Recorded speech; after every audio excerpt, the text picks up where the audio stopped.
Ameriški dolar, ki predstavlja 60% vsega denarja na svetu, je v težavah. Zadnje tedne je zelo veliko govoric o koncu dolarja in v bistvu, da bo dolar propadel kakor World Reserve Currency. Zdaj v bistvu vse to se je začelo, zato ker so bile likane ene novice, da bojo Brazilija, Kitajska, Rusija, Indija pa Južna Afrika se v bistvu združile pa naredile neko novo valuto, ki se ji reče BRICS, se pravi prve črke od vseh teh držav.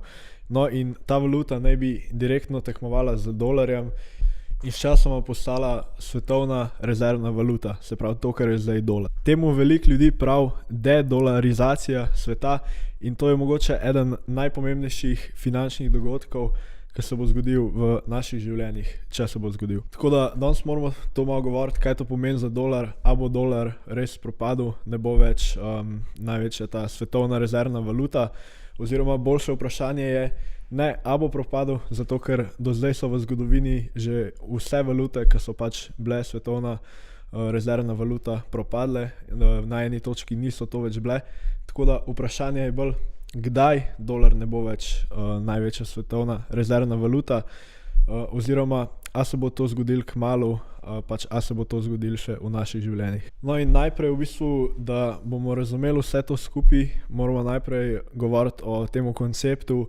World Reserve Currency-ja in kaj to je in kaj pač pomeni biti ta currency, oziroma kaj pomeni za državo imeti ta currency. To je v bistvu zelo natančno preučeval Ray Dalio, milijarder, eden izmed najbolj znanih investitorjev vseh časov, in je o tem v bistvu napisal tudi knjigo Principles of Changing World Order. In če vas več zanima na to temo, če vam je zanimiva, vam predlagam to knjigo ali pa vsaj, da si pogledate video, ki ga je objavil na tej knjigi, ki je na YouTubu. Mislim, da ima okoli 30 milijonov ogledov, tako da mi je res dober in se mi zdi, da bi ga mogli vsi pogledati. No in večino stvari v bistvu v tem videu bo iz preučevanja Ray Dalija. Ok, se pravi, dolar je zdaj že v bistvu več kot 100 let velja za World Reserve Currency, kar pomeni, da je pač valuta, ki je sprejeta po celem svetu, in je v bistvu dosti stabilna in se uporablja za večino trgovine, ki se uporablja po svetu. No in v bistvu svet rab World Reserve Currency, zato ker pač se dogaja trgovina med državami, v bistvu rabite eno valuto, ki je posod sprejeta in ki veš v bistvu, kakšna je njena vrednost, zato ker drugače bi pač bili lahko plačani v neki valuti, ki jo je zelo težko zamenjati, ali pa v bistvu njena vrednost že pade, dokler jo ti lahko zamenjaš. Zato je dosti pomemben, ko je bilo v bistvu že pač več stoletij. No in ko smo lih pri temu, se pravi, to ni bil vedno ameriški dolar. Dolar je zdaj približno 100 let, ta valuta, kakor sem rekel. Predtem je bil recimo to britanski funt, še predtem je imela Francija World Reserve Currency, predtem še Nizozemska, predtem Španija, predtem Portugalska in v bistvu tako naprej. No in dolar, kakor sem rekel, drži to vlogo zadnjih 100 let in glede na to, kaj pravi Ray Dalio, je povprečje, koliko časa trajajo te valute, v bistvu okoli 94 let, se pravi, tehnično je dolar že čez to točko. No ampak zdaj, da pač valuta postane svetovna rezervna valuta, v bistvu to pride z 3 značilnostmi. Prva značilnost je stabilnost, zato ker mora biti ta valuta stabilna, da države pač jo lahko uporabljajo za trgovino, ne? Drugo je, ta država, ki ima to valuto, se pravi v tem primeru ZDA, v bistvu postane središče vseh investicij, zato ker pač, če hoče svet kupovati stvari v dolarjih, morajo nekako držati te dolarje, ne? Temu se reče Foreign Exchange Reserves in v bistvu vsaka država jih ima. No, ampak kot recimo banke ne hranijo vseh teh dolarjev pač v cashu, ampak v bistvu del teh dolarjev investirajo v ameriške obveznice. Zato so recimo države, kakor Kitajska, Velika Britanija, Japonska, največji holderji ameriških obveznic. In ZDA ima v bistvu več kot 7 trilijonov dolarjev investicij od tujih držav. No, tretja značilnost te valute, pa v bistvu malo posebna pri dolarju, je pa ekskluzivnost za nakup olja oziroma nafte. Po letu 1945 je ameriški predsednik Roosevelt naredil deal z kraljem Savdske Arabije, da bo v zameno pač da ZDA zagotovi Savdski Arabiji varnost, zato ker je bila takrat pač še vedno vojna. No, v zameno, da bo Savdska Arabija prodajala nafto samo v dolarjih. In tako se je v bistvu začel koncept petrodollarja in v bistvu od takrat je bila velika večina vseh transakcij, kar se tiče nafte, narejena v dolarjih.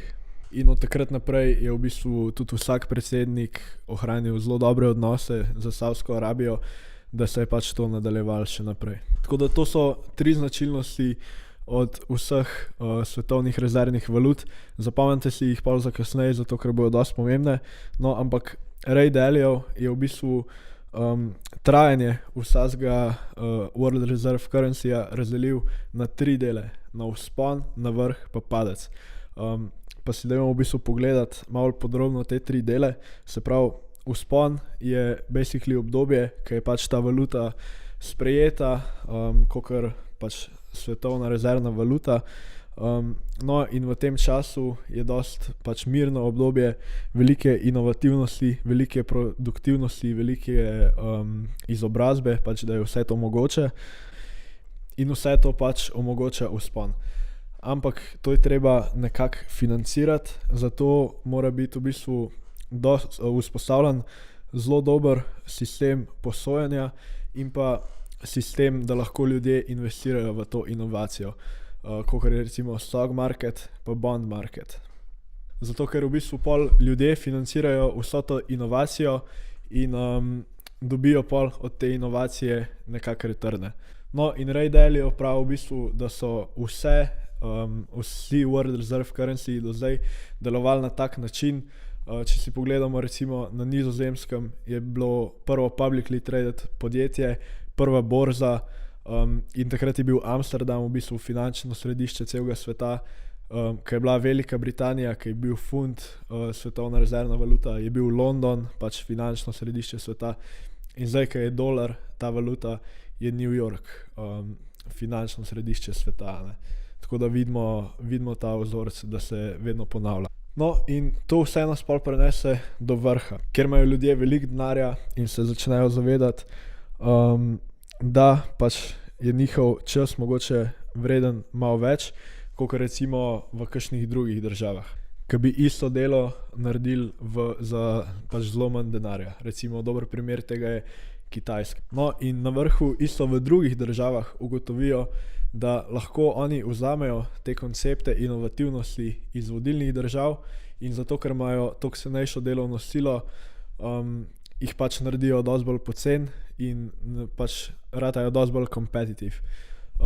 Se pravi, podobno se je zgodil z Nizozemsko pa Britanijo, ko se je zgodil ta v bistvu switch svetovne rezervne valute, ker Nizozemci so izumili ladje, recimo v Britaniji je bila pa pol zelo cenejša delovna sila in so pol vzeli ta koncept in so lahko gradili ladje zelo cenejše kakor Nizozemci. No, ampak prelomna točka pa v bistvu pride takrat, ko ljudje nehajo zaupati v valuto in jo pač tudi nehajo kupovati. To nas prenese do padca svetovne rezervne valute in v bistvu se skoraj vedno začne s tem, da je država preveč zadolžena, kar v bistvu tudi vidimo zdaj v ZDA. No, in ko je država preveč zadolžena, ima ali možnost, da ne plača teh dolgov in v bistvu defaulta na svoj debt, ali pa da država naprinta ful več denarja.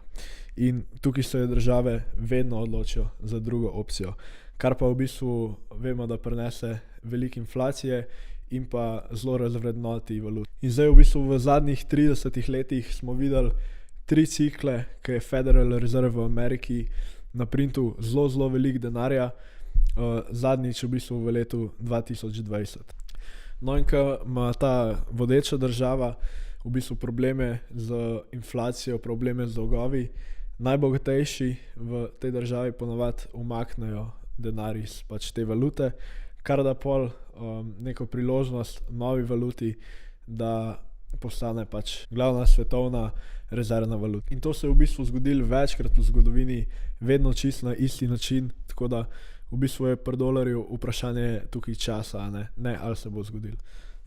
No in vrednost dolarja se manjša, kar se vam zdi mogoče čuden, zato ker če pogledamo dolar indeks, je v bistvu na 20-year high, ampak pri vrednosti dolarja moramo v bistvu gledati tudi par drugih stvari, ne samo ceno.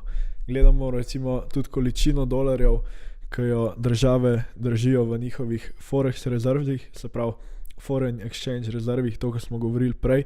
In ta vrednost oziroma ta količina dolarjev se zdaj zadnja leta v bistvu vsem bolj manjša. Drugi razlog pa, da pada vrednost dolarja, je pa v bistvu, da so države zdaj pred kratkim videle, da je dolar lahko dosti nevarno orožje, če je uporabljen proti njim.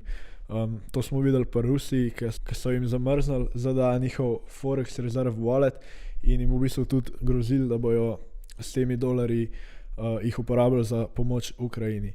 Se pravi, v bistvu so države videle, da ZDA lahko uporabi dolar kakor močno politično orožje. In zato se je zdaj, so neki rumorsi, da se bo teh 5 držav, ki smo rekli, se pravi Brazilija, Indija, Rusija, Kitajska pa Južna Afrika, da se bojo združili in naredili neko svojo valuto. In v bistvu bi to nekako malo makelo sensa, zato ker te BRICS države, to je teh 5 držav, so zdaj pred kratkim v GDP-ju oziroma BDP-ju prehitele 7 držav, ki so bile do zdaj mišljene kakor vodilne, inovativne, se pravi ZDA, Kanada, Velika Britanija, Italija, Francija, Nemčija pa Španija. In to se je zdaj v bistvu zgodilo, zato ker GDP teh držav v bistvu vse bolj pada, medtem ko GDP teh držav, ki so bile prej mišljene za malo nerazvite, se v bistvu vse veča oziroma se te države vse več razvijajo. No, ampak to, da te države probajo se izogibati poslovanju z dolarjem, ni lih nič novega. Če si pogledamo, leta 2000 je Iran začel prodajati nafto v evrih, medtem ko 2007 je v bistvu čisto nehal prodajati nafto v dolarjih. 2014 sta Kitajska pa Rusija podpisale deal, da bi se znebila dolarjev v njihovi trgovini. In tudi če pogledamo, trgovina med Kitajsko pa Rusijo v juanih se v bistvu vse veča.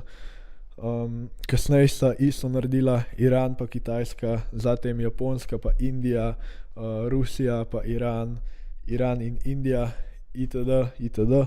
In najbolj pred kratkim, v bistvu 29. marca smo zvedeli, da sta Kitajska in Savdska Arabija blizu tega, da začnejo Savdska Arabija nafto prodajati v juanih, oziroma da bi naredili nek pečrav juan, kot je bil zdaj pečrav dolar. No in pač to bi bilo zelo slabo za dolar, če se to zgodi. In zaradi tega zelo veliko ljudi zdaj verjame, da je to začetek konca ameriškega dolarja, ampak zdaj se moramo v bistvu vprašati, a so te strahovi legit, ali je to samo nek FUD, fear, uncertainty and doubt, in v bistvu nek clickbait večjih medijev, da dobijo več ogledov.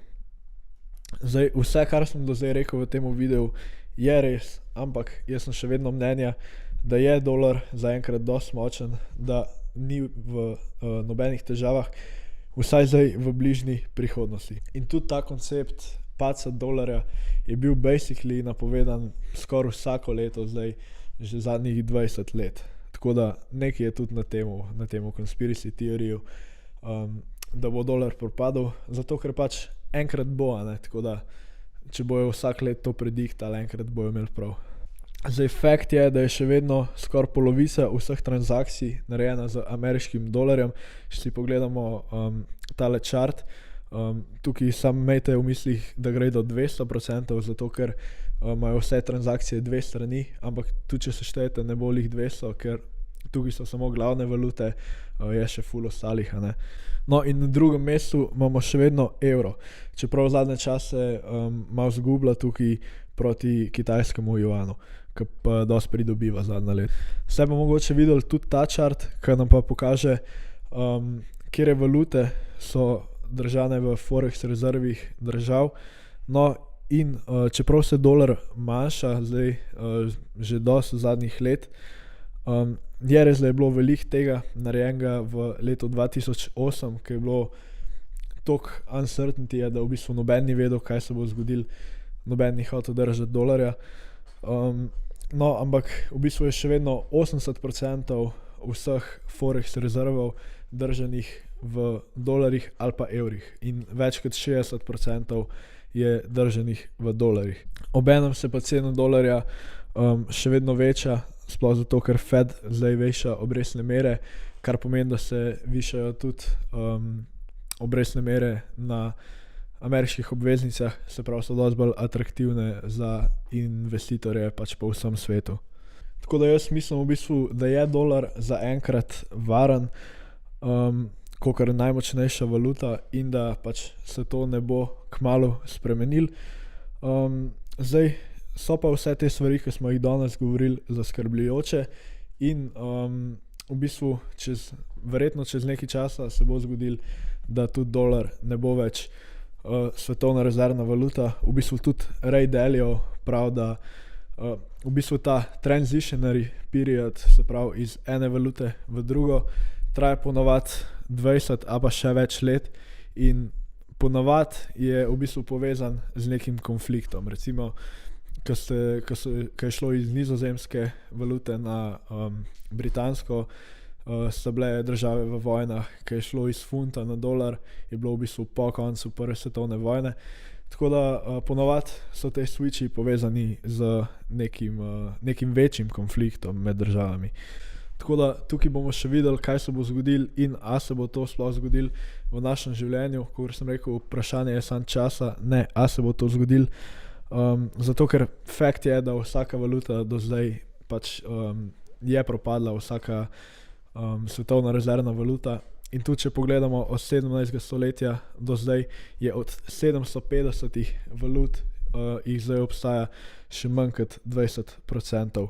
In te, ki obstajajo, so dosti razvrednotene. Tako da padec dolarja je neizogibljiv, vprašanje je pač časa in a se bo to zgodilo v našem življenju. Tako da to bo v bistvu to. Mislim, da je to vse, kar rabite vedeti glede te situacije. Če vam je bil video všeč, napišite v komentar, a so vam všeč taki videi, bolj tako makroekonomski. Če vas to zanima, bom naredil še kaj. In ja, hvala, ker ste gledali, vsega pa lepe praznike.